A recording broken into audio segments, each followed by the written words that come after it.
네, 이제 녹화 들어갑니다. 1068회, 그러니까 지난 토요일이죠. 토요일 날에 허경영 강연이 있었던 거, 서울에 있었던 거, 지금 유튜브에 올라왔나 봅니다. 오늘 이제 따끈따끈한, 제가 전혀 이제 이 대목부터 본 게 없거든요. 같이 보면서, 우리 또 한번 함께, 이 강연 속에 들어가 있는, 이 강연 속에는 역사와 철학과 문학과 우리가 또 인본적으로 무엇을 이루어야 될지 답이 다 들어가 있습니다. 그것을 우리가 답을 캐자고요. 자, 캐러 갑시다. 고! 고객님 불러봐. 눈승하니까 내 눈을 바라봐. 좋은 세상을 구해. 라이나. 맞죠? 맞습니까?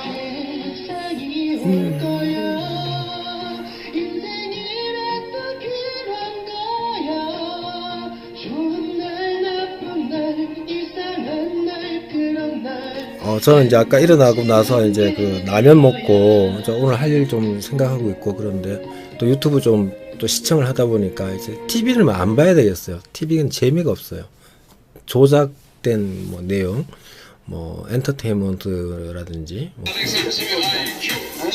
그런 데서 이제 만들어내다 보니까 이제 방송사에서 하청받은 업체에서 만들고 이런 거 별로 재미없어요. 여기에 오르는 사람들은 사진을 가져와야 돼. 사진을 여기다 놔두는 게 좋아. 에? 그리고 여기를 한번 밟으면은 달라져요. 그런 자리야 여기가. 하늘궁은 내가 내려온 곳이 백궁에 하늘궁이 있어요. 그래서 앞으로 청와대 이름도 하늘궁으로 바꿔요. 청와대 이름은 67로 이 이름 때문에 청와대 자리를 이 이름이 누르질 못해. 이거는 빵점이야. 알겠죠? 하늘궁, 하늘궁으로 하늘에 있는 궁이다. 이렇게 바뀌죠.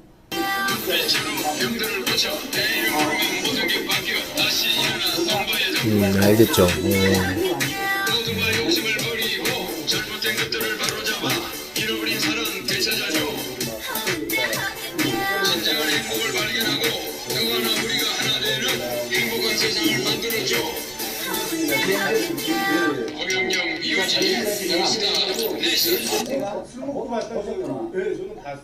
비행기 시간 한 30개가 우리가 알아야 될 게, 제가 전하고 싶은 게 말이죠.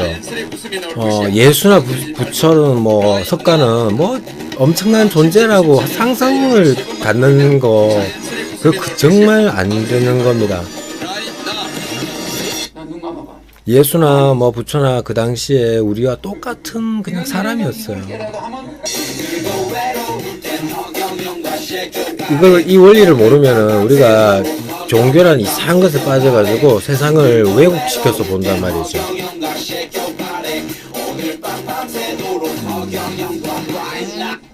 종교에 빠져드는 이걸 시작하네. 강의 시간이 다 가버리겠어. 나는 강의 안 하고 악수만 무조건네. 사람들이 아마 요새는 텔레비를 봐가지고는 답답한 걸 못 푸는 모양이야. 맞습니다. 내 강의를 전국에 유튜브로 듣는 사람이 많아요. 내 강의 듣고 좀 푸는 것 같아. 지난번 우리 해운대에서 강의했죠. 네. 해운대에서 그때 저 뵀죠. 그 같은 사람들 한번 손 들어봐요. 몇 분 오셨네. 그래도 좀 있네. 많이는 안 오셨네. 손 흔드는 사람 저쪽에 좀 있고.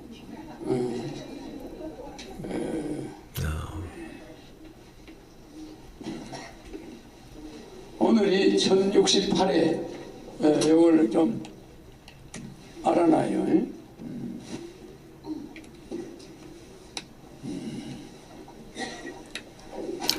우리가 이제 이 지적, 인적 지식들이 많이 올라갔습니다. 우리도 보통 다 대학을 나오고요. 수준의 공부를 하고 나니까 엄청 목이 마르네. 근데 여러분도 목 마르시죠? 예?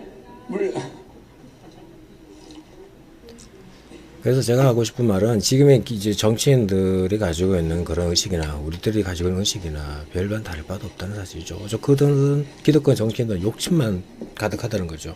국가의 어떤 재정 시스템을 저들이 독차지해가지고 뽑아먹고 있으니까.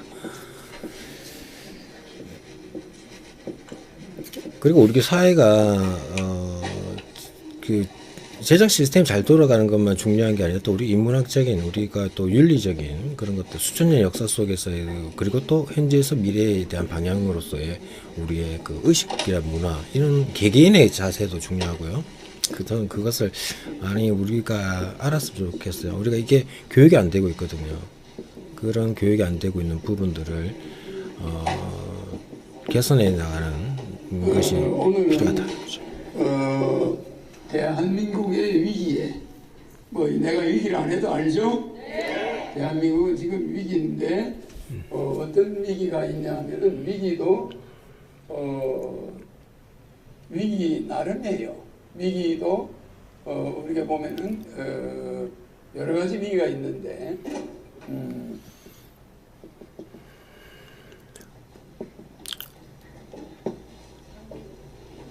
상대적이 있고 절대적이 있죠, 그죠? 맞네. 절대적 위기가 있어요. 그런데 지금은 아주 절대적인 게 있네. 상대적이기도 어떤 하고 위기가 와 있죠, 우리가? 두 가지 다. 아주 그냥 절박한 위기가 와 있어요. 절박한 위기. 상대적 위기도 와 있어요. 상대적 위기도 와 있어요. 왜냐하면 북한 때문에. 북한 때문에 괜히 북한이 세계 위기를 조장하니까 우리도 위기가 와 있지. 북한이 위기인데 우리는 해마가 올 수 있나요? 없습니다. 북한에는 뭐 밥을 굶는 사람이 많다면 우리가 잘 산다고 위기가 없나? 그렇죠? 그러니까 우리가 잘 살수록 북한은 가난하고 우리가 평안할수록 북한은 불안하고 막 이러니까 우리는 상대적 위기 앞에 놓여져 있어요.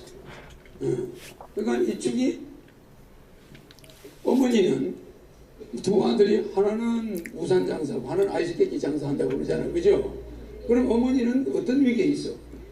상대적 위기에 놓여 있는 거야.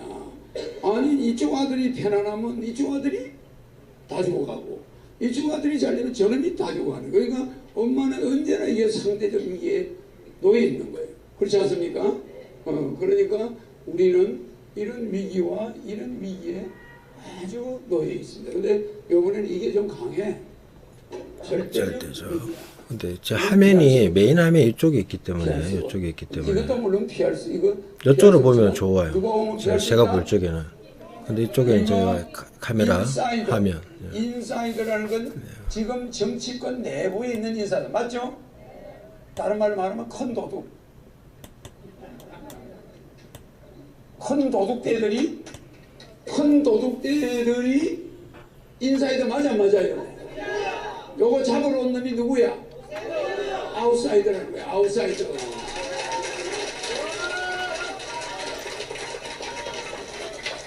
여러분이 내 얼굴을 자세히 보세요. 욕심이 있어 보이나? 없더라고요, 제가. 욕심 없어요. 요거 잡으러 온 사람이 기운이 다르더라고요, 정말. 제가 마사지사 하잖아요. 굉장히 마사지는 사람 근육만 만지면은 사이코 뭐죠? 패트리인가 뭔가 만지면 그 접촉하면 그 성격 성질 뭐 과거를 아는 그런 것처럼. 좋은 데가 많아요. 편안한 데가. 알겠습니까? 그쵸. 마사지를 오래 하다 보니까 그런 게 생겨요. 마사지 내 말이 믿기지 않으면 마사지 하시는 분들 물어보세요. 그걸 내가 3번 나갔어. 그러면 그 사람이 먹고 사는 게 걱정돼서 대통령 나갈까? 아이 나는 돈 100억을 만든다 그러면은 간단하게 만들 수가 있어요. 그래서 여러분들은 그게 안 되잖아. 다 뜯어가 버리니까. 맞아. 대통령 첫 번째 한번 나가면 공탁금이 얼마예요? 5억이야. 요거는 국가에 뺏겨. 맞아요. 요거는 20%가 나와야 돌려줘. 맞죠? 그러니까 요거는 선거 비용입니까? 아닙니까? 선거 비용이 아니에요. 5억을 딱 국가에다가 내놔야 나갈 자격이 주어져요. 그러면 지금 예비후보 등록하는데 돈 5억 내나? 안 냅니다. 예비후보는 한 200명 등록해요. 근데 대통령 선거 때 그 예비후보 중에 나가는 사람 한 명도 없어요. 실제 후보 등록 때는 이걸 내야 돼. 맞아. 예비후보는 갖다 이름만 걸치면 여러분도 다 예비후보가 될 수 있어요. 그래야 그래요? 그리고 어떤 사람이 갖다 내냐? 주로 목사나 스님이나 무슨 사회단체 하는 사람들이 그거 다 예비국으로 많이 등록을 해. 왜? 그래 이제 자기들 그 이름을 알리느라고. 그건 대통령 후보가 아닙니다. 그런데 실제 대통령 선거 20일 전에 후보 등록을 받을 때 5억을 내야 돼, 안 내야 돼요? 내야 되는 거야. 요거를 이렇게 등록할 때는 꼭 7명이 이내야. 7명이 이내. 그래서 내가 25년 전에 대통령 나갈 때 나는 누구하고 나갔는지도 잊어버렸어요. 알겠죠? 그런데 내 대통령 후보 중에 내 이름은 우리 국민이 잊어버려, 안 잊어버려? 아, 잊어보세요. 허경영만 유난히 기억을 하고 있어요. 그렇다네요. 옛날에 대통령 후보 다 잊어버렸어요. 정치라는 게 공약이 맞아, 중요하니까. 맞아요. 그건 내가 성견지능이 있는 공약을 내놨기 때문이야. 33개. 그게 지금 맞아 들어가 안 맞아 들어가냐.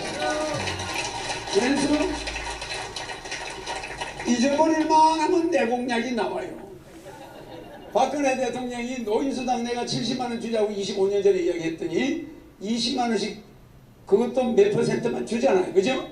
그러니까 내 공약을 자꾸 역대 대통령들이 갖다 써요. 그러니까 허경영 이야기가 선거 때마다 나와. 맞아요. 볼륨이 작았죠? 자꾸 나와가지고 허경영은 점차적으로 인기가 요렇게 올라가는 거예요. 요렇게. 그리고 요쯤에는 트럼프를 이겨냈어. 맞죠? 요쯤에는 박근혜를 이겨낸 거야. 아, 박근혜는 요때 이겨냈죠. 2012년 12월 17일. 그런데 박근혜는 언제 물러나가? 요때 내가 뭐라 했어요? 박근혜는 대통령 51%를 붙는다. 맞죠? 대통령 된 지 4년 만에 박근혜는 물러난다. 탄핵 촛불 시위. 알겠죠? 그러면 박근혜 대통령이 촛불 시위에 의해서 물러나는데 국회에서 개헌을 주장해요. 그래 안 그래? 그러니까 개헌 정국으로 덮으려다가 나간다. 이 소리 내가 했어 안 했어? 그거 한 개가 빠진 게 없어. 또 청와대가 생긴 이래 우리나라는 삼권분립이 있어요. 입법부, 사법부, 행정부 위에 청와대가 있어요. 우리나라는 이런 구조입니다. 무슨 말인지 알겠죠?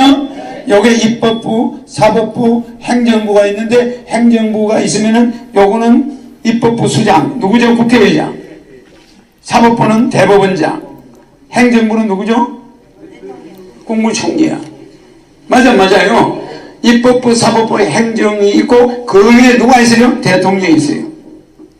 이런 구조인데 사람들은 마치 대통령이 입법부는 국회의장, 사법부는 대법원장, 행정부는 대통령인 줄 알아. 그걸 여러분들한테 이 방송사들이 허위 보도를 하고 있는 거예요. 내 말 이해갑니까? 예. 대통령은 입법, 사법, 행정을 전체 통과하는 자리예요. 마치 국민을, 어리석은 국민을 속이고 있는 거야. 대통령은 사법부하고는 관계가 없는 것 마냥 헌재 소장, 대법원장을 통제하고 있는 자가 대통령이에요. 그런데 마치 입법, 사법, 행정이 대통령이 행정부의 수장으로 이렇게 국민들이 보고 있어요. 헌법에 대통령은 국가 뭐죠? 원수예요, 원수. 그러면서 또 대통령 동시에 뭐죠? 뭡니까? 수반이에요, 수반. 그럼 이거 뭐예요? 수반은 우두머리, 원수는 국가는 이거의 전체는 원수가 통제하는 거예요. 맞죠? 또 이 행정부의 우두머리를 수반이라고 그래요. 알겠습니까? 그런데 이 수반이 실제 수반은 요 지금 총리가 여기 있는데 총리가 법무부 장관 통제해야 합니까? 합니까? 안 합니까? 합니다. 총리가 사법부 통제해야 하네요. 법무부 장관. 그러니까 총리 행정이 수반과 원수를 동시에 개방한 것이 우리나라 대통령제입니다. 일본은 원수는 누구죠? 일본 천황이에요. 수반은 누구죠? 총리입니다. 총리. 일본 총리가 일본의 수반이야. 이렇게 나눠져 있어요. 그럼 우리는 천황과 총리를 플러스 해놓은 것이 대통령이야. 맞습니까? 안 맞습니까? 그런데 대통령은 입법부와 사법부와 대통령으로 마치 상권이 분립된 걸로 이렇게 이야기 잘못하고 있어요. 맞아요? 그게 뭐라고 하잖아요? 패널들이 앞으로 내가 대통령 되면은 국회의원 300명 국가지도자 정신교육대 바로 넣겠죠? 그 다음에 텔레비에 언론사 패널들 내 유튜브 한 번도 안 보고 허경영이가 뭐 허위 이야기를 했다는 둥 부시를 안 만났다는 둥 이런 말 하는 사람 있죠. 3,000명 정도 곤란해가지고 정신교육대 들어갑니까? 안 들어갑니까? 들어가세요. 정신교육대 들어간 사람 중에 20% 정도는 죽어서 나오는데 거기를 들어가면서 나를 원망해도 소용이 있어 없어요? 와. 무섭는데요? 그러니까 그래도 진짜 속이 해당하는 시원하네. 함부로 주둥아리가 뚫렸다고 허경영이가 누군지도 모르고 유튜브 한 번도 안 보고 허경영에 대해서 함부로 노닥거리지 노트도 말고 안 본 것 같아 진짜. 내가 그걸 명단을 체크하고 있어요. 매일같이.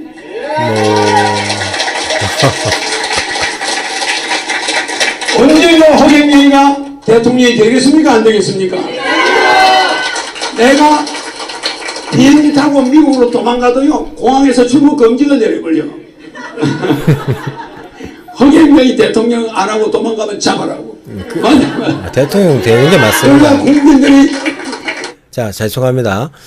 제가 허경영이라는 분을 좋아한다 해야 됩니까? 아니면 이걸 지지한다고 해야 된다고 보십니까? 저는 다른 분들이 저에게 인문학을 배우시는 분이고 또 제 스스로는 상담심리학이라는 전공을 가지고 있습니다. 상담심리학에 있어서 제가 경험하는 것은 우리 아이들 모두가 어린 시절부터 부모로부터 좋은 가정 환경, 그 가정 환경은 꼭 경제적인 것만 아닙니다. 우리의 인성, 품성의 중요성도 있습니다. 자, 그런 이 모든 어떤 구체적인 결론은 허경영이라는 분의 공약의 실현에 있습니다. 지금까지 어떤 정치인들도 자신들이 공약을 제대로 실천한 적도 없고요. 우리 국민들을 지금까지 제대로 케어해줘. 그러니까 우리 국민들이 우리의 복지, 우리의 이게 뭐 어떻게 얘기를 해야 되노 진짜. 우리가 이제 해방 이후 일제시대 때부터 이렇게 조선 구한말에서부터 우리 인간이 어떻게 움직여 왔는지 정말 그걸 어떻게 내가 정말 어떻게 말하기가 좀 어렵네요. 죄송합니다. 자. 하여튼 우리가 지금 노인 현실에서 우리가 봅시다. 여러분들이나 저나 이렇게 그렇게 행복한 건 아닐 겁니다. 막연한 미래에 대한 불안, 현실의 불안, 불만족까지 또 과거에 대한 잔재, 우리 의식에도 그런 상처 잔재가 있단 말이죠. 이런 것들이 세 가지 문제가 풀어질 수 있는 거는 정치적인 혁명, 정치적인 시스템, 정치적인 행정, 그게 우리 국민에게 피부로 우리 몸에 와닿아야 되겠죠. 자, 그러면 정치인들은 무엇으로서 우리에게 그 승부수를 보여주게 됩니까? 공약이죠. 공약의 실천, 공약의, 그거죠. 가능성, 이런 거는 우리가, 가능성, 그죠? 그것도 필요합니다만은, 허경영 공약이 틀렸습니까? 얘기를 좀 솔직하게 해봅시다. 저도 그 당시 그때는 20대 초반이었지만, 그때 제가 만나는 사람이 제가 지금 이 나이 40대였어요. 아니, 그 당시 40대 분들, 나 욕하고 싶어요, 진짜. 이 방송에서 욕을 못 하겠는데. 제가 이제 반대로 이제 40대가 딱 됐잖아요. 그리고 저도, 이렇게 보면은, 우리들이 왜 지식이 성장했는지 알겠습니다. 그 당시 40대들 대학 나온 프로테지가 낮을 거예요. 근데 지금 우리는, 거의 대학을 나오고 또 직장 사회 경험을 했고, 그러다 보니까, 지금의 60대들 분들하고는 다르죠. 네. 이제는 우리가, 진실한 걸 봐야 됩니다. 허경영 공약을 가지고 이런저런 걸 갖다 붙다 들이대는데, 제가 상당 심리학을 공부했던 그 오랜 시간에는 역사와 문화, 정치까지, 세계사까지 다 포함이 되어 있다 보니까, 저 말씀이 그냥 허투루 들었어도 안 되고, 허투루 듣고, 우리가 그냥 가지고 있는 못된, 행동 있죠? 욕하는 거. 그런 행동은, 우리가 기존 60대 분들 정도 수준에서 나오는 그런 음담, 뭐 욕하는 그런 거는 이제는 하셨으면 안 됩니다. 왜 제가 말을 자꾸 이렇게 더듬더듬. 빨리빨리 이제 강해보자고. 예, 알겠습니다. 시작. 계속. 인천공항에서 질질 끌고 와서 청와대를 끌고 들어가.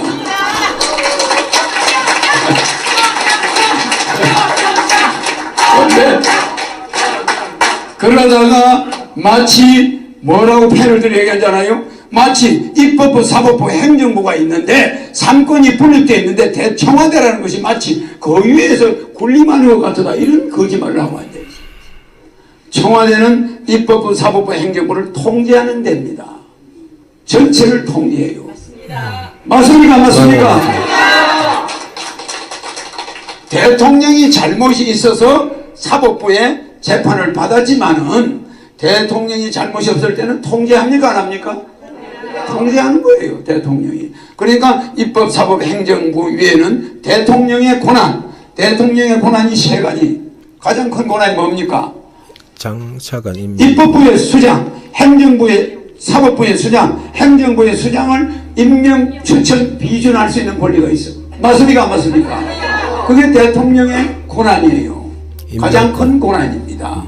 추천할 수 있죠, 그죠? 이 대통령이 그러면 각자가 삼권 분립이면 맨날 싸우다 버리다 보게? 그렇잖아요. 그렇지 않습니까? 나라에 어른이 없어야 원칙이다. 그게 민주주의자입니까? 그건 콩가루 집안이야. 나라 망해요. 맞아요.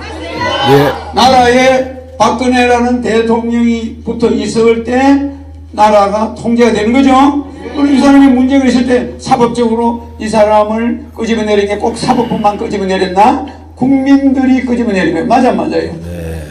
네? 국민이죠. 그래서 이번에는 사법부의 판단 플러스 뭐죠? 국민. 이래가지고 내려온 거예요. 일종의 국민혁명이 일어난 거야. 네. 알겠습니까? 그 국민혁명이 왜 일어났느냐? 이 사람이 종도둑을 했다는 거예요. 종도둑. 그런데 지금까지 남자 대통령들은 뭐요? 큰 도둑들이야. 그거 천배 만배 했죠. 예. 슈킹을 했다고 볼 수 있어요. 근데 지금 이 큰 도둑들이 또 노리고 있는 거예요. 우리나라 재산을. 예, 맞아요. 호갱영이가 그거 다 보고 앉아 있어요. 절대 지금 박근혜는 그나 나라의 살림을 특별히 여러분이 보시다시피 몇천억을 추구를 한 사람 아니라고 알죠, 그죠? 그런데 통제 관리를 잘못했다, 이 책임을 진 거야. 맞아요? 근데 본인이 옛날에 시어자 들어가는 대통령처럼 막 몇천억 챙겼나? 아니죠, 그죠? 그런 거 아니에요. 아닌데 좀도둑을 방조했다. 그래요. 좀도둑 방조죄야. 그래서 그냥 내쫓은 거야.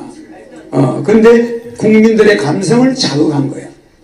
국민들이 97%가 잘 내쫓았다 이러는 거예요 지금. 맞아요. 워낙 당했으니까. 그러니까 그게 좀도둑 방조죄가 대통령 자리를 뺏긴 거예요. 그렇겠죠? 그런데 지금 이 좀도둑이 나가니까 큰 도둑개들이 노래 안 노래요? 노리고 있어요. 이건 들어갔다 하면 한 5만 명 끌고 들어가서 그냥 나라를. 그렇죠. 큰일 나죠. 내 입에서 말 나오면 무서워요. 진짜 큰일 나죠. 이미 내가 무슨 말 하려고 하는 게 알죠? 그래서 내가 대통령 될 때까지 내가 이 말하는 거는 어느 정도는 삼가합니다. 사실은. 이 국민들 다 합니다 이제. 좀도둑을 몰아냈어. 맞죠? 아니 나 같은 사람도 아는데 모르면 되나? 말도 마세요. 어떤 당 대표는 말이요, 자기는 총리하고 지금 5당의 대통령 후보는 대통령하고 연합하자 막 그래 안 그래? 그거 저 쌓여있는 곡간을 좀 서로 나눠서 먹자 이 소리야. 이런 오합 지저들이 모이면 그것이 바로 도둑대예요. 도둑대입니다. 내를 쏘기만 됩니다. 어째 패널이 대통령이 입법사법의 행정부 위에 군림하느냐고 요따구 소리를 합니까? 패널들이 그렇게 언론을 그래요. 대통령은 입법사법 행정부 위에 원수로 군림하는 거예요.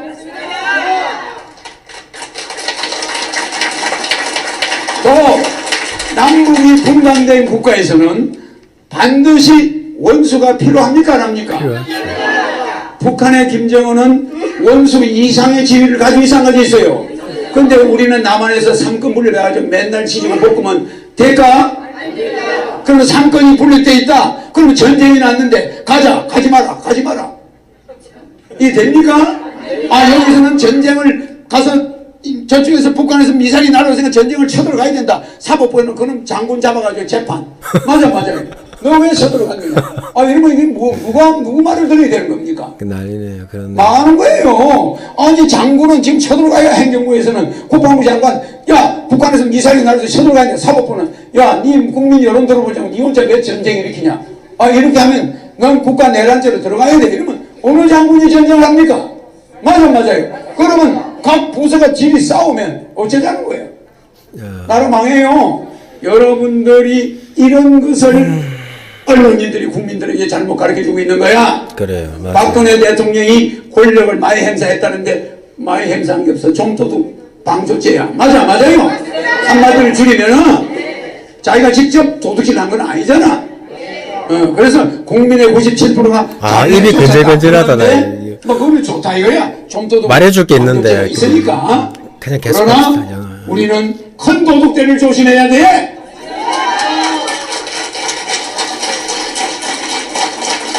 그래서 허경영이가 대통령 나올 때 공탁금 5억, 그 다음에 제일 돈이 많이 들어가는 게 뭐냐면 인쇄물이야. 집집마다 들어가는 인쇄물 책자 아시죠? 요게 2,000원 들어가요, 한 건에. 그래, 요걸 몇 세대 보내, 전국에 2천만 세대. 2천만 세대 보내야 되겠죠? 요거 곱하면은 400억이죠? 그래서 국회의원은 요게 5천만 원밖에 안 들어가. 지역에 기껏해 뭐야? 5만 명, 10만 명 아니야. 맞아요. 대통령은 2천만 명한테 여러분 집에서 가만히 있으면 봉투가 와 안 와요? 그거 보면 역대 후보들 6명 다 들어있죠? 그 왜냐면 우표값이 400억이니까. 등기 우표 하나가 2천원 맞아 안 맞아요? 근데 혼자 보내려면 2천원짜리 등기 우표에 2천만 세대 보내고 우표값이 얼마요? 400억이야. 그러니까 내 혼자 보내려면 800억이 있어야 한 번 보내는 거야. 그걸 2번 보내야 돼. 그 책자가 2번 들어오지 않습니까? 그러면 그걸 보내려면은 우표값만 800억이 있어야 돼. 그래서 개인이 할 때. 그러니까 전체 7명 후보 전체가 모아서 봉투에다 딱 넣어 안 넣어요? 그러면 그걸 7명이 나누면 돈이 적잖아. 맞네. 알겠죠? 그러니까 한 번 우표하여서 한 번 보내는 게 800억이야. 대통령 나간 사람요, 돈에 대해서는 세계에서 제일 많이 써본 사람이야. 우리 20일 동안에 내가 제일 처음 대통령 할 때 서울시내 건물 31개 값이었어. 31개를 팔아가지고 대통령을 나가야 되는 거야. 그랬습니다. 배터리 건물이 30억 정도 됐거든. 뭐 한 20억 이래서 옛날에 내가 90 몇 년도 대통령 97년에 나갈 때 배터리 빌딩 20, 30억밖에 안 갔어요. 그 20억짜리 몇 개 팔아야 돼. 300개 30개 팔면 60억이야. 이제 600억이야. 맞아요. 그러면 그때 빌딩 31개를 팔아야 대통령을 한번 나가는 거예요. 대단하시네요. 그러니까 여러분은 대통령 나간 사람 알기를 국회의원 나간 사람 정도 이러지 않아요. 왜 대통령 나간 사람은 자기 욕심이 없어요. 그런데 여야에서 대통령 나가는 사람은 자기 욕심이 있겠어요, 없겠어요? 자기 돈이 10원도 안 들어가 안 들어가요? 안 들어가요. 새누리당이나 더불어민주당에서 대통령 나오는 사람은요, 자기 돈 1점도 하나 안 들어가요. 왜 그럴까? 정부에서 국회의원이 있는 당은 지원해줘 안 해줘? 그런데다가요, 대통령 선거법이 20%만 나오면 100% 저거도 해먹을 수 있도록 막 만들어놨네 그냥. 자유민주당 대통령 후보야 인쇄물 찍어. 그럼 서로 찍어리고 다녀. 왜? 영수증만 있으면 선거 끝나면 알겠네. 이승만 정권 때부터 헌법이 9차례 바뀌고 정당법이 막 인쇄소가 서로 찍어줘 공짜로. 모든 선거 비용이 전부 외상이야. 전부 서로 찍어줘. 그러니까 여야의 대선 후보는 돈 들어가나 안 들어가나? 안 들어가나. 근데 군소 후보로 대통령 나오는 허경영은 나갈 때마다 돈 많이 쓰고 500억씩 들어가는 거야. 나갈 때마다. 여러분 20년 전에 돈 500억이 적어요? 보통 분이 아니시네. 지금 5천억 정도 돼요. 근데 그때도 5억이고 지금도 5억이었어. 이제 거꾸로 대통령 등록금이 3억으로 낮췄어. 선거법이 바뀌어가지고 이거를 이번부터는 3억으로 낮췄어요. 그런데 이 5억만 내는 대통령 나가는 줄 알아? 그 다음에 정부에 붙이는 프랑카드 알죠? 프랑카드 요게 100억이야. 아니 프랑카드 붙이는 거 아시죠 여러분들? 네. 여러분 그 돈이 아니야 돈이. 다 돈이. 그러니까 여러분들 대통령 후보 한번 나가면 돈이 아니라는 거예요. 20일 동안에 현금이 트럭으로 현금 한 10트럭이 있어야 돼. 5만 원짜리가. 그럼 그거 여러분이 열흘 동안에 그 돈을 쓴 사람 몇 번씩 나간 사람이 허경영이에요. 박수, 1대 박수 쳐줘야지.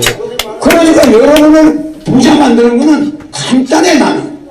나는 그런 재주가 있겠어 없겠어요? 있습니까 없습니까? 있습니다. 그 다음에 지난 대선 때 내 텔레비 광고 한 거 한번 틀어봐. 지난 대선 때 내 TV 광고 한 거 한번 틀어봐. TV 광고 제작하고 광고비가 100억이야. 아니 15초에 얼마냐면 3억이야. 15초 안에 3억이야.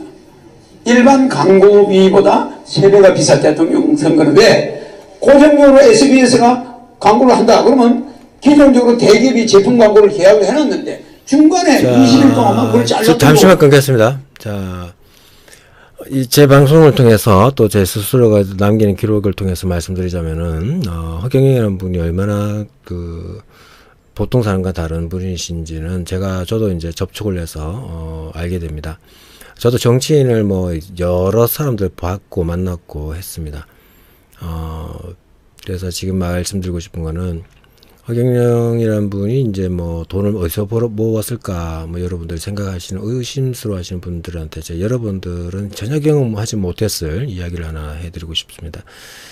우리 사회에 말이죠, 좀 특별한 직업이라 할까요? 특별한 사람들이 있습니다. 그런 사람들은 침이라든지 마사지 그러니까 지압이라 할까요? 기타 그들이 가지고 있는 여러 가지 그런 게 있습니다. 사주를 본다든지 운명을 점 본다든지, 점을 보는 게 아니라 하여튼 그런 걸 잘 맞춘다든지, 무속인도 아니면서도 뭔가 그런 놀라운 성명을 잘 이렇게 준다든지 갖는다든지 이런 하여튼 소문난 사람들이 있습니다. 그리고 소문이 안 났는데 오로지 아름아름으로 연결되어지는 사람들이 있습니다. 자, 그런 사람들한테는 돈이 수조억이 있는 사람들이 찾아가게 됩니다. 왜 그럴까요? 몸이 안 좋으니까. 돈 가진 사람이 어디 아픈 데가 생깁니다. 병원에서도 못 낫습니다. 자기는 많이 아픕니다. 그래서 우리 뭐라 해야 될까요? 신병이나 해야 될까요? 저는 그렇게 말은 하지 못하겠는데, 그래서 그런 사람들이 있어요. 만약에 제가 이 분명히 저는 만나봤고 또 인터뷰를 몇 시간 동안 해봤기 때문에 정말 압니다. 그런 사람들 돈이 얼마나 있냐고요. 그렇게 수조 때 사람들과 연결이 되면서 그 사람의 아픈 걸 치료해 주면서 몇십억을 봅니다. 그런 사람들이 있어요. 그냥 그 사람들이 몇백억을 갖고 있겠어요. 근데 저는 허경영이라는 분은 그 사람들보다, 제가 알고 있는 그런 사람들보다 훨씬 더 훌륭하고, 그 사람들, 제가 알고 있는 그런 좀 이상하다 해서 나쁘게 보지 마시고, 특별한 능력으로서 사람들을 치료해 주는 그런 사람의 능력 이상으로 가지고 있다. 그것도 여러 분야 다 가지고 있기 때문에 마음먹은 대로 돈 많이 벌 수도 있으실 듯 한데, 왜 그런데 대통령에 나오시려고 하실까요? 나오시려고 하는 게 아니라 대통령이 되셔서 그 자신의 그 사명을 다 이렇게 이루어 나가고, 또 그 공약을 보시면 되잖아요. 우리 입장에서는. 이제 좀 이해가 되십니까? 눈치가 빠르시고 이제 제 상대를 잘 관찰하고 느끼시는 분은 아시겠죠. 욕심이 없으신 분이시고 우리가 상상하기도 어려운 능력을 가지고 있다는 거, 그 점을 꼭 알아주셨으면 합니다. 제품 광고를 짜니까 대기업이 가만히 있나요? 그래 안 그래요? 아니 왜 갑자기 허경영이 선거 광고를 우리 시간대에 집어넣냐 이렇게 시비 걸 거 아니에요. 그러니까 세배를 주면 잘라버려. 그래 안 그래요? 안 그러면 대기업까지 뭘로 우리 걸 해. 그렇기 때문에 저녁 9시 시간에 나간 광고 한번 틀어봐. 광고 아직도 기억이 나긴 합니다. 어디 갔어 아까? 응. 그때 저런 광고 참 마음에 와닿으면서도 자, 우리가 이걸 만들어서 제작비, 방송 광고비까지 해서 이게 100억 정도. 그럼 이거를 갖다가 대통령 선거 기간 20일 동안 대통령 선거 군소 후보가 대통령 선거를 치를 때는 특징이 있어요. 여야 잠깐만요. 저도 예전에 그 사항을 좀 반성하는 입장을 좀 남겨놓겠습니다. 지금 그 과거에 허경영 그 공약 광고 나왔을 적에 저도 신나고 재미나고 좋았으면서도 저거 그 허경영 광고네.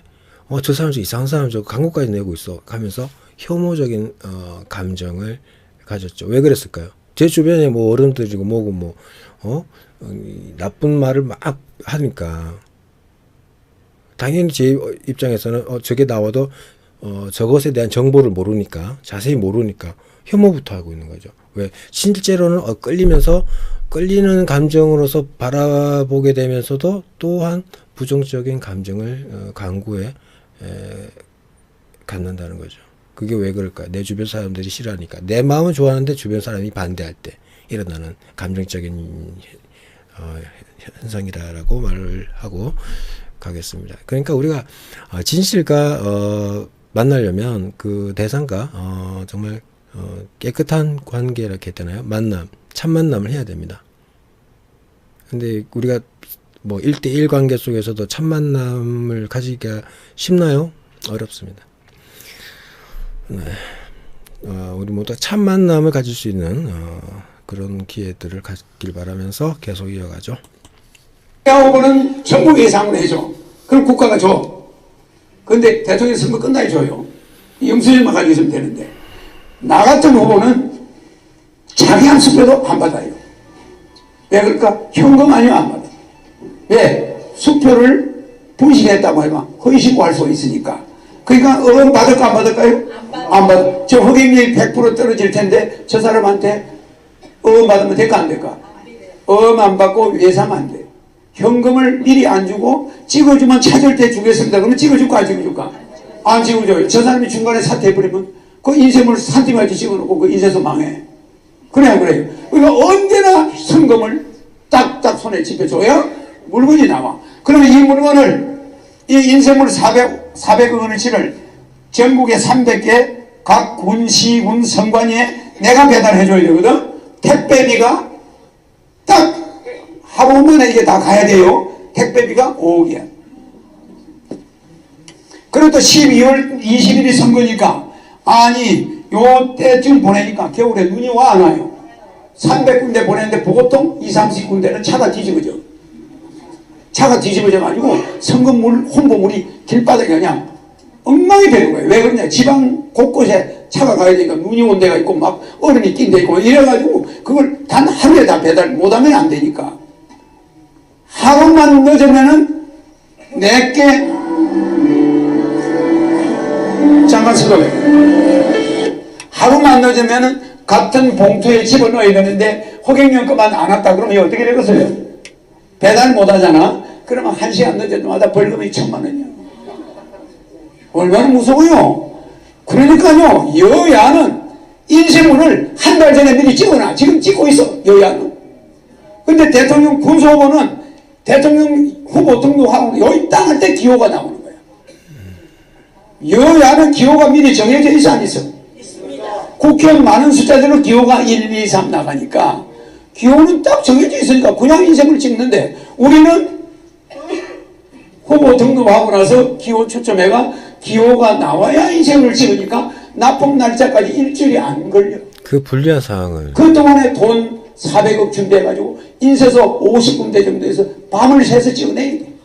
그걸 시합을 해가지고 각 지역별로 논아야 돼. 선관위 몇 장 몇 장. 그게 한 장만 모자라도 안 돼. 그 숫자를 다 계산해가지고 그 몇 개 택배에서가 한 날 한씩 딱 출발해서 가야 돼. 이거요 대통령 선거 한번 해본 사람은요 귀신 아니면 천재라 해야 돼. 그래서 대한민국 국민을 잘 살게 하는 거는 허경영이한테 걸리면은 간단하다는 거 맞습니까? 그 루시아로 다니면서도 선거운동을 모든 자금을 집행하면서 그걸 통제하고 지시했다는 거 대단하지 않습니까? 그걸 몇 번씩 하니까 웬만한 사람 같으면 여기 나타나지도 못해. 죽어요, 죽어. 국회의원 세 번만 떨어지면 거지 돼요. 맞아, 맞아. 근데 허경영은 갈수록 잘 되는 거야. 맞습니까? 안 맞습니까? 그래서 여러분 여기에다가 50명 정도 데리고 20일 동안 돌아다니면서 먹는 밥값이 한 15억 정도 들어가. 엄청나잖아요. 이게 뭐 기타 비용이야. 에? 대단합니다. 시시한 식당에는 못 들어가요. 한 50명이 들어가야 돼. 아, 시시한 식당은 좀 값이 싼데 식당이 커야 돼. 그래 안 그래요? 그게 몰려다니니까 아무데 가서 밥을 식당 들어가면 앉을 자리가 없는 거예요. 그리고 청와대에서 나온 경호원이 16명이 나와요. 대통령 후보를 따라가냐 16명이. 그 청와대 경호원 16명 밥 사야 돼. 우리 선거운동은 밥 사야 돼. 그리고 밥이 얼마입니까? 시시한 식당은 못 들어가요. 그 매일 하루 세 끼를 그렇게 먹고 밤에 야창까지 먹고 그 사람들 잠자리까지 다 돈이 얼마 들어가지 않습니까? 상상도 하지 마세요. 그러니까 반기문 씨가 대통령 선거 나가다가 아니 유엔 사무총장에서 벌어난 돈이 한 이틀 쓰면 없어져 버려요. 사무실 임대 보증금이 안 되는 거야. 그 돈 가지고. 그렇지 않습니까? 엄청난 일이에요. 그 사람이 달러를 계산해 볼 때 어떻게 번 돈입니까 그거? 그래 안 그래요? 그거 가만있어 봐. 대통령 한번 나가는데 아니 돈이 이게 뭐 이리 많이 들어가. 가다가 마누라한테 맞아줄게 생겼어. 그래. 그러니까 제가 뭐 이야기하다가 이야기가 엉뚱한 데로 흘렀는데 대통령 한번 나가는 거는 엄청난 수완이 돼야 돼. 그러니까 내가 돈 때문에 대통령 나갈까요 안 나갈까요? 월급 받을까 안 받을까요? 땡큐. 대통령 월급 판공비 국가의 돈 하나도 안 받고 하늘궁에 들어오는 내 지지자들 전 세계에서 몰려는 하늘궁에 들어오는 돈이 한 달에 한 100억 이상 들어올 텐데 이 돈도 여러분 국민 배당금으로 돌려줘. 알겠습니까? 알겠어요? 오히려 내가 보태줘. 그래서 세계에서 제일 돈을 많이 써본 사람이 빌 게이츠가 아니고 허경영이라는 겁니다. 그런데 한 번도 술, 담배를 안 먹었고 술, 담배, 커피, 사이다, 콜라를 학교 다닐 때 안 먹어봤거든. 지금도 물론 안 먹지만은. 그러니까 평생 물건을 돈 주고 사는 일은 없어요. Hey, 그 여러분이 주는 것도 다 쓰지도 못해. 2 hours. 안 그렇습니까? 그러니까 돈을 그렇게 안 쓰는데 그 사람이 돈을 제일 많이 써봤다는 거. 알겠죠? 아이러니컬 하죠? 예. 그래서 사람은 정주영 씨가 돈을 모르고 일에 미쳐가 돌아다니니까 재벌이 돼 있었어. 알겠죠? 그래서 돈을 목적으로 하는 사람은 부자가 안 돼. 돈을 목적으로 하지 않고 세상 사람한테 기여하겠다. 열심히 일하겠다. 이러면 이제 부자가 되는 거야. 어느 순간에. 알겠죠? 자, 그러니까 아웃사이드에서 대통령이 나와야 되는데 그 대통령이 어떤 사람이라고요? 허경영. 자, 보세요.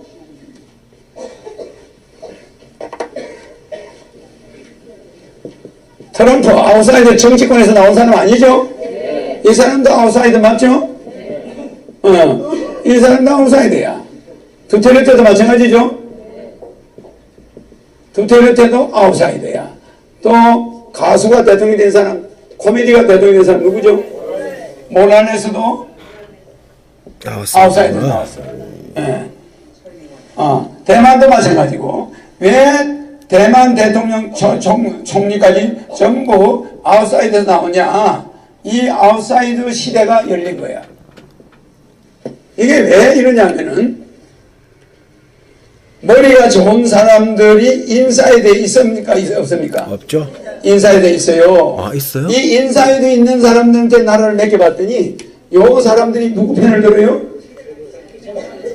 요번에 조사해보니까 최고 재벌을 불러가지고 쏙닥쏙닥 했다고 그러죠, 그죠?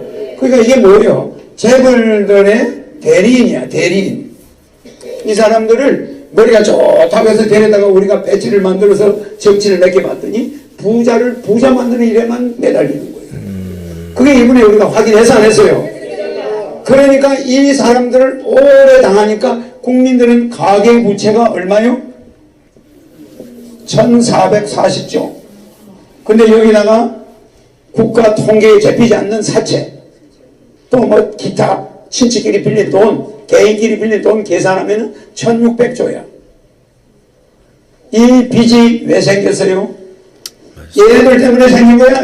인사이들 때문에. 인사이가 뭐야? 여야 정당의 정치인들, 뺐지. 이걸 말하면 국회의원이야. 이 인사이더들이 잘못해버린 거야. 그러니까 대통령을 미국에서는 아웃사이드에서 사반한 놈을 갖다 놨죠. 우리도 이명박이 아웃사이드 사람이라고 할 수는 없지. 인사이드지. 국회 출신이니까. 그런데 그 다음에 박근혜도 인사이드야. 근데 허경영은 지금 나라에 들어가려고 하는 이 좀도둑 쫓아낸 놈들이 뭐예요? 좀도둑도 인사이드고, 지금 잡아 끄집어낸 사람들도, 큰 도둑들도 인사이드 맞죠? 이 인사이드를 우리는 이제 못 믿겠다는 거야, 국민들이. 이 사람들이 만들어낸 거는 부익부 빈익빈이야. 그래가지고 지금 자기 아들이 둘인데 시골의 평범한 가장이 애들 장가 간다고 해도 걱정, 안 가도 걱정이야. 왜? 간다 그러면 돈이 없어 걱정, 집을 못 해줘서 걱정, 결혼 비용이 없어서 걱정이고, 안 간다 그러면 애 못 나니까 또 집안 대가 끊으니까 걱정. 아, 이게 보통 걱정이 아니야. 그런데 허경영이가 국민 배당금을 150을 준다. 그러면 며느리하고 들으면 300만 원 나와 안 나와? 그렇구나. 그러면 애들 장가가면 돼야 안 돼요? 그런데 결혼 안 해도 1억 준다고 그러고 주택자금 2억을 무이자로 주네. 맞아요. 그 애 하나 나면 3천만 원 주네. 그럼 이 사람들 해결되게 해서 안 되겠어? 그러니까 부모 걱정이 있어 없어요? 싹 없어져. 그 다음에 우리나라의 가장 당면한 문제가 저출산 초고령화예요. 그러면 여기에 또 뭐가 우리가 문제가 있냐면, 여기 플러스 뭐가 있냐면, 여기 뭐죠? 에?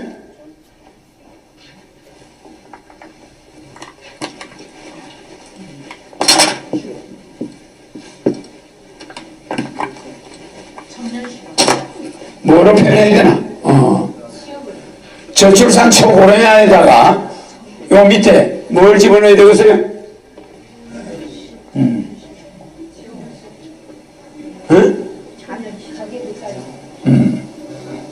그냥 졸혼이라 하자. 졸혼. 결혼을 졸업해버린 사람이 있어요. 장가 안 가는 사람. 그렇게 표현해야 되는데, 결혼을 안 하는 사람, 졸혼이 있는가 하면 저출산 고령화가 이게 우리나라를 말아먹는 거예요. 그러면 이 저출산 고령화와 졸혼이 굉장히 문제가 되고 있는데, 이것이 다가올 거를 나는 미리 내다봐서 안 내다봤어요.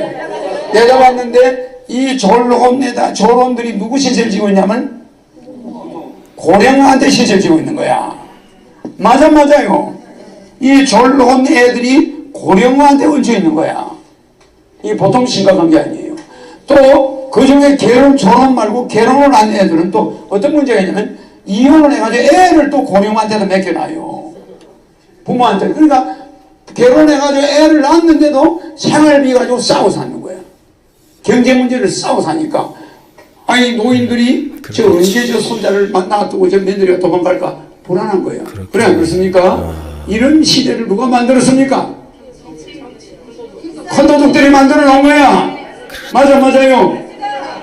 그러니까 지금 정치인들은 권력 서로 뺏는 거는 도둑질 경쟁이야. 맞아요.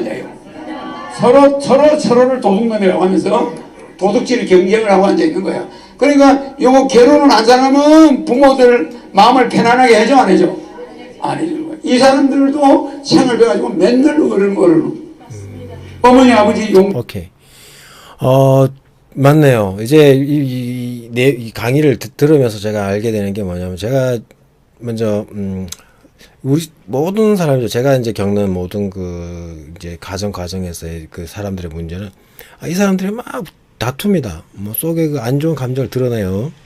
근데 내용이라든지 결국에는 돈 문제였어요. 바로 지금 말씀하시는 부분. 그 문제로 다투긴 해요. 근데 저는 상담적인 사람이다 보니까 뭐 정신분석이라든지 뭐 의사위로적인 것을 이제 들여다보면은 이 사람들이 그 어린 시절에 막 맺혀 있던 것, 뭐 이렇게 터져 나온 걸 알잖아요. 그러면 이 사람들이 현실에 대해서 불만족한 거야. 그 현실이 기분 나쁘니까 자기 아래 맨 바닥층에 있던 그 감정이 올라온 거죠. 이제 그걸 알겠어요, 원리를. 그러니까 이 뭐 정신분석이라든지 심리라든지 이거는 수십 년이 걸려요. 한 사람이 자기 스스로 이게 누구한테 어떤 상담을 받는다든지 뭐 이런다고 이게 낫는 게 아니에요. 자기가 자기 인생을 알게 되는 거는 지금부터 여러분들 제가 상담이라는 건 훅 뻗어주잖아요. 그죠? 그럼 여러분들이 받았어요. 그 뭐 이론이고 뭐고 안단 말이에요. 그러면 여러분의 인생에서 10년, 20년, 30년이 걸려야만이 알아차리게 된다는 거예요. 그러니까 얼마나 힘든 겁니까?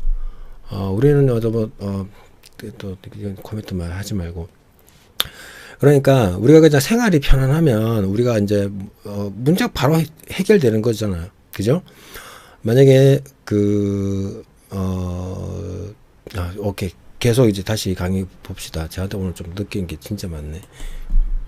돈도 제대로 못 주지. 또 오히려 어머니 아버지한테 기대지. 또 애까지 맡기고 며느리는 도망가 버리지. 뭐 시아버지가 말하면 되고 시어머니가 말하면 되면 삐져서 가버리지. 이건 도대체 이런 나라를 어떤 놈이 만들었느냐. 아무리 이 땅을 치고 통보해봐야 해결해 줄 사람이 허경이 말고 있습니까? 없네요.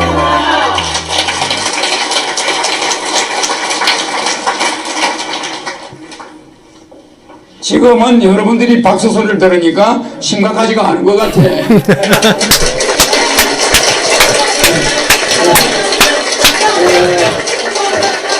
여러분들이 이 인사이드가 아닌 아웃사이드의 시대가 왔다는 거.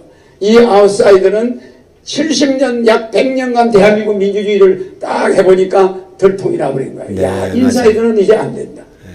네, 우리가 많이 참았어. 70년을 참은 거야. 내가 바로 맞죠? 내 말 맞죠? 내 말 맞죠? 딱 지켜봤더니 야, 요것들 안 되겠다. 이제는 허경영 같은 사람이 나와야 되겠다. 그 여러분들의 생각이야. 그래서 내가 요새 지나가면요, 대통령 안 나올 거 와서 저 어른들이 나이 든 사람들이 제사를 지내 내 앞에서 아주 사정을 해. 사정. 제발 나와달라고. 맞아요. 제발 복권해가 좀 나와달라고. 응? 당신이 대통령 나가냐 안 나냐 그게 때문에 내가 잠이 안 온다고. 사람들이 그래요.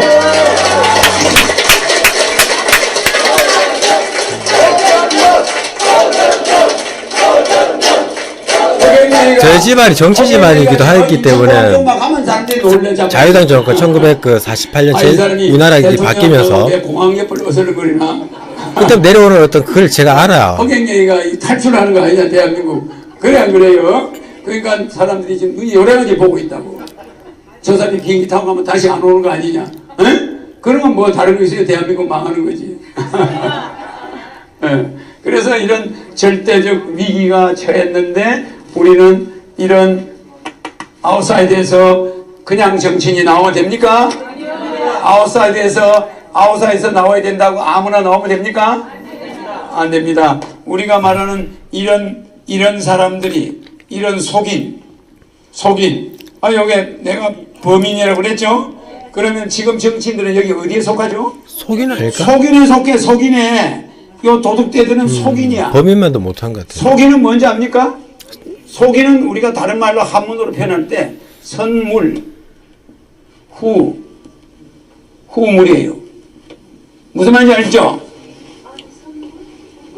처음에도 돈을 좋아하고 끝에 가도 돈밖에 모르는 놈들이야. 맞아요. 그게 속인이. 그게 우리나라 정치인들이야 이게. 그런데 여기 범인 다음에 소인이죠. 소인은 어떤 사람이야? 소인은 어떤 사람이에요? 대인은 어떤 사람이에요? 소인은 어떤 사람이야? 소인은 혹시 어떤 사람일까? 소인은 선 보세요. 선납 후라. 후고 처음에는 즐거운 걸 되게 좋아해. 야, 니 뭐하러 공부하냐? 놀러 가자. 막 그래. 내 고등학교 때. 그래. 야, 뚝 쓰면 수영하러 가자. 수영하러 가면 하루 동안 공부해, 못해? 못하는 거야. 일요일 되면 애들이 나한테 와서, 야, 경영아, 너 공중부양 할 줄 아니까 우리 수영장 좀 가자. 너 축지법 하니까 등산 가자. 막 꼬셔요. 그 내가 가면 애들이 운동을 엄청 많이 배워요. 그 나를 꼬셔. 그럼 걔들 따라가면 하루가 달아나버려요.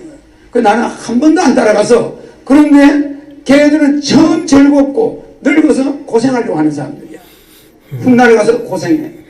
젊어서 즐거우면 훗날 고생하는 걸 택하는 자를 소인배라고 그래. 소인배. 예. 소인들은 당장 즐거운 걸 원해. 당장 즐거운 거. 근데 대인은 뭐 어떤 사람 대인이라고 해? 선고후락. 그건 안다. 선고. 그건 느낄 수 처음에는 있어요. 고통을 택해. 예. 처음에는 어머니 아버지 며느리가 시어머니 앞에서 고분고분하고 죽으라고 고생을 해. 그렇게 고생하는데 나중에 상속 많이 줘 안 줘요? 상속 많이 주는 거야. 고생한 며느리한테. 나중에 즐거움이 와 안 와요? 나중에 늙어서 시어머니가 돌아갈 때 저 며느리한테 뭘 많이 줘라. 그렇게 하겠어 안 하겠어요? 처음에 고생을 택한 사람은 후에 뭐가 와요? 후락. 낙이 오는 거예요. 즐거움. 낙이.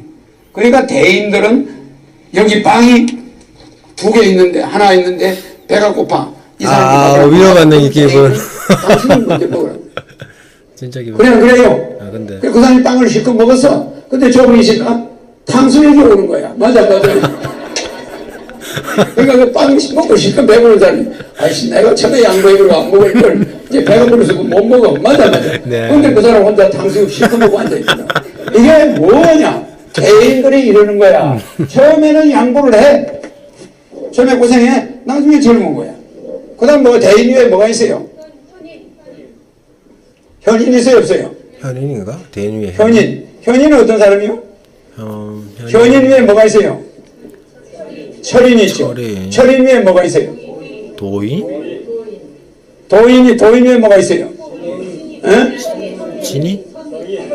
성인 있죠. 성인 위에 뭐가 있어요? 진인 위에 뭐가 있어요? 신인. 그러면 여러분들이 얼마나 대한민국이 이런 절대적인 위험이 딱 있기 때문에 하늘에서 대한민국에 사람을 보내 안 보내? 그 자가 이게 누구요? 허경영이가 와 있는 거예요. 이 사람은 특징이 미래를 훤히 봐. 25년 전에 결혼하면 1억, 애 낳으면 3천만 원 안 주면 우리나라 노인들 70만 원씩 안 주면 우리나라 앞으로 저출산 고령화 세계적인 망신당할 나라다. 우리나라 이거 앞으로 큰일 난다. 그렇게 했습니까? 안 했습니까? 근데 그때는 미친놈이다. 뭐 저놈이 이제 미친놈 아니냐. 그렇죠. 그래도 애들하고 친해져야 되니까 공중부양 축제법 해야 돼 안 해야 돼? 해가도 애들을 다 잡아버렸어요. 싹 잡아놓고 어른들은 유튜브로 전부 이제 설명을 하는 거야. 내가 미친놈이 아닙니다 하고 설명해.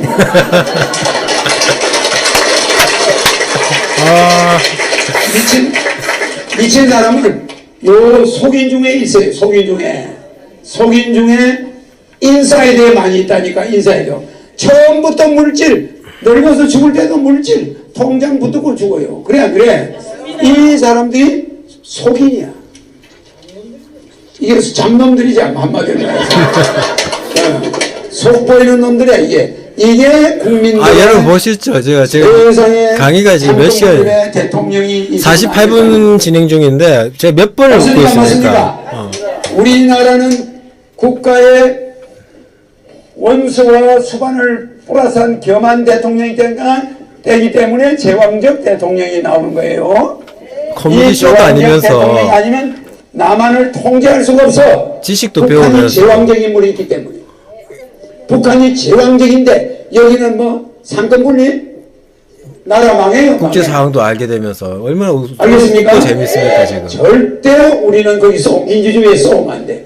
민주주의는 민주주의인데 황제가 있는 민주주의를 해야 돼. 그게 입헌군주제야. 그러니까 이 진인은 뭘 신인이라고 그래요? 진인은 뭘 신이라고 그래요? 뭐지? 성인이라고 어떤 것 같은데? 이게 진이에요. 선인. 후천. 먼저 사람을 생각하고 뒤에 하늘을 생각하는 거예요. 그게 진인이에요. 진인이 뭐예요? 여러분이 말하는 미륵이야. 미륵 붙여. 이 미륵이요, 성인은 뭐예요? 예수 석가 4명이죠? 그죠? 석가모니가, 이 사람은 뭡니까? 예? 이 사람들. 이 사람은 뭐예요? 대단해. 허경영이는 뭐 한다고요? 선천, 후천이에요.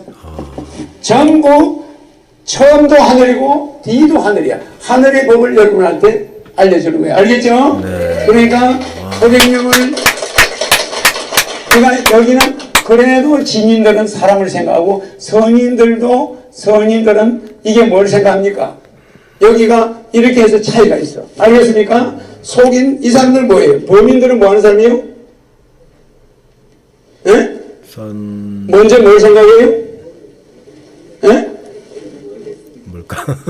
예? 뭘 생각해요? 명예. 선예. 처음에 명예를 택해. 후에 뭘 생각해? 후 무리야. 가르쳐주면 쉬운. 그래 처음에는 아주 벼슬 한다고 그래가 정치를 해. 그래 벼슬 따고서는 그 다음 입마이 폭개돼가지고 그리고 돈 때문에 감옥 가는 거예요. 맞아요. 그러니까 이런 사람들이 범인이야. 속임보다 조금 머리 깨나 돌리는 사람들이지. 그러니까 이 사람들이 우리나라 정치 지도자들이야. 맞습니까? 단수는 조금 높아. 아주 자기의 명예, 가문에 이런 걸 내세워. 그러니까 말하자면은 우리가 효도에 한글로 써야 되겠네. 효도의 3대 요소가 뭐라고 했어요?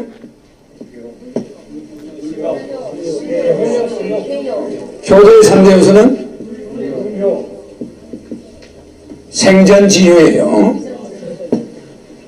그 아까 말한 거는 3대 효도고 3대 요소는 생전지효, 사후지효, 삼호지효. 그죠? 사모는 뭐 여자를 사모하는 거 그런 것도 되지만은 부모를 사모하는 거죠. 그죠? 그러면 사모지효가 있는데 사모지효가 이렇게 해서 이게 3대 요소야. 그런데 우리가 과연 정치인을 사모할 만한 정치인이 있어요? 없어요? 허경영이가 여러분 하늘나라 가고 나면 허경영이 어지간히 사모할 거야. 맞습니까? 안 맞습니까? 우리가 부모도 돌아가면 사모를 받는 부모가 있고 못 받는 부모가 있어요. 그냥 자식들하고 대판 붙어가지고 맨날 싸우고 이러면 사모 받을까 못 받을까? 못 받아요. 자식들 보는데 항상 아버지 어머니가 불쌍해야 돼. 그냥 아버지는 못 먹고 엄마도 그냥 안 먹고 아파도 병원도 안 가고 막 이래야 돼. 그냥 병원에 가고 싶어도 나는 빨리 죽고 싶다고 그러고 자꾸 이제 반대로 하면 부모 자식도 반대로 해석을 해야 되는데 그렇게 하면은 자식들이 부모님이 돌아오고 나서 사모해 안 해? 부모가 벤츠 타고 돌아다니면 자식이 사모할까 안 할까? 안 합니다. 부모가 걸어다니고 야 돈 필요 없다. 부모가 얘기하면 사모하겠죠. 그죠? 네. 그러니까 그런 부모를 국가가 배당금을 줄 경우에는 부모님하고 싸울 일도 더 없잖아. 맞아. 그러니까 부모를 더 사모하게 돼요. 그러니까 내가 정치를 하면은 사모를 받게 만들어줘 안 만들어줘요. 근데 부모님한테 월급 조금 받아가지고 가처분까지 해버리고 가처분까지 당해가지고 이 가처분 소득이라고 이게 뭐죠? 가처분 소득이?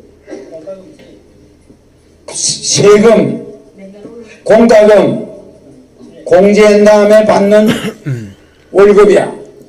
맞아요? 월급 300만 원. 자, 잠깐만요.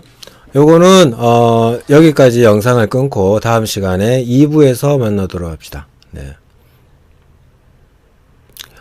보면서 정말 뭘 느꼈느냐? 제가 지금 저 얼마나 고생 많이 했습니까? 그죠? 그 똑똑한 머리 가지고 돈 버는 데 써야 되는데 뭐 하려고 온갖 이 세상 방구석을 돌아다니면서 사람들의 성격, 뭐 그런 것들을 제가 인터뷰를 하고 모아왔겠어요. 우리 사회를 바꾸려면 뭔가가 밑거름 될 만한 요소가 있어야 되니까 그랬잖아요. 근데 이걸 이제 해보니까 소용이 없는 거예요. 뭐 어떻게 그걸 고친단 말이에요, 그거를. 차라리 인간한테는 그냥 먹을 걸 정말 먹을 수 있고 행복하면 성격도 좋아지는 거예요. 안 싸우고 그 토대에서 계속 토닥토닥 쌓아 나가면은 뭐 대를 살아가게 되면 이 선천 하늘에서 가꾸어진 모든 이 적폐가 해소가 되는 거죠. 그러니까 일이 이렇게 쉽게 될 수가 있는 건데, 그죠? 내 마음 아시겠어요? 저는 그냥 평범하게 살고 싶습니다. 그렇습니다. 자, 이제 끊고요. 다음 이제 2부로 해서 이제 영상을, 이제 영상 속에서 또 허경영이라는 분을 만나보도록 합시다. 그분의 공약 속에는 우리 모두가 행복해지는, 제가 추구하고 바라고 원했던 세상이 담겨져 있습니다. You alright?